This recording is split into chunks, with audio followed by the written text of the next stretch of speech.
back. We go to Mr. DeSantis of Florida.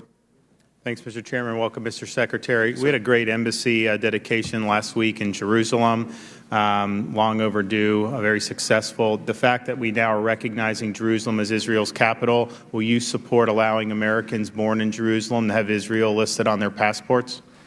You know, the team's looking at that. I don't know the right answer. I think the President made the right decision to recognize the reality of Jerusalem as Israel's capital.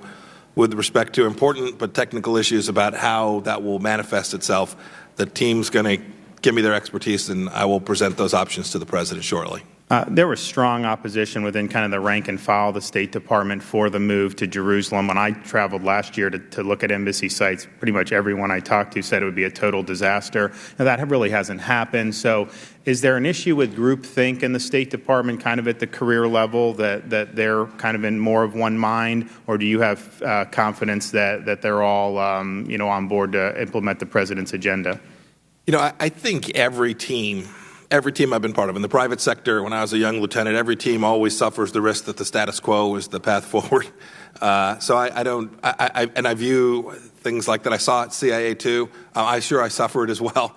And so when leaders make bold changes, I think teams sometimes lag in their understandings. And my observation so far in 3 weeks at the State Department is you have a team that very much wants to get out and execute America's foreign policy as directed by President Trump. Great.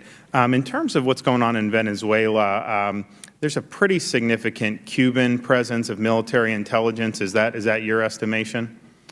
I'm sorry, could you repeat the question? In terms of the situation in Venezuela, propping up the Maduro regime, is part of that the Cuban military and intelligence apparatus? In this setting, I can say there are a great deal of Cuban influence that is working alongside the Maduro regime.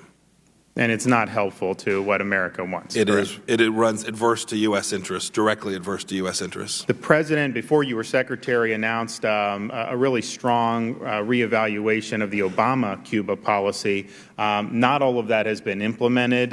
When is all of that going to finally be implemented? May I take that for the record? I don't know the process or the timing, but I'll get the answer to you. Great.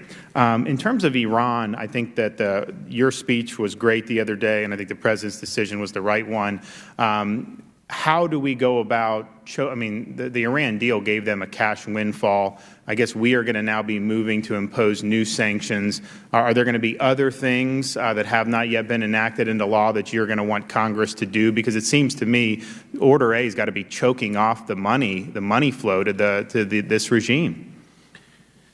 So Congress has granted the executive branch a great deal of power to execute these sanctions already. I am, having said that, confident that we will come back to you seeking further authority to expand the scope of what it is we're permitted to do. It also goes beyond just the economic sanctions. There are designations. There are issues with respect to visas. There are a broad set of undertakings that not only the State Department but other elements of government can take to achieve what the President laid out, which is to deny Iran the wealth creation opportunities that have permitted them to threaten the world. The Iranian people obviously are not happy with this regime. I mean, this is a militant Islamic regime that's been really imposed on a relatively pro-Western populace, educated middle class. We see the protests. President has spoken out, I think, correctly. What can we do to help? Because it seems like the regime cracks down on the social networks. They don't want there to be a free flow of information. But I think it's certainly in our interest to empower people who view this regime as illegitimate and not representative of their ideals. It's long been a U.S. deeply held position that we will do the things we can to ensure that peoples all around the world have their human rights, their political rights, their capacity to express themselves. We shouldn't shy away from that with respect to Iran either. There are a number of tools that we can use, some of which I'm now responsible for their implementation. Others exist other places in government. We should bring them all to bear to allow the Iranian people to be governed by the leaders that they choose. Final question with respect to North Korea, and congratulations on being able to be over there. I think you have a chance to make history, and there's no better guy to be in your position than you, and my judgment, to get this done. But there's been this issue about the Libya model or not Libya model, and I think as I read it, I mean, 2003 was actually a good model because Gaddafi got scared. He realized that the the nukes were making his regime less stable, not more stable, at least his program up to that point.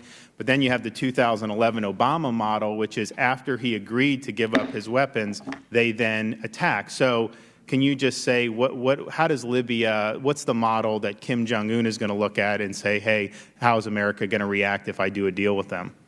So I should study the Libya case more closely, perhaps. I can tell you what it is that President Trump has directed me to do with respect to how we're going to proceed against North Korea.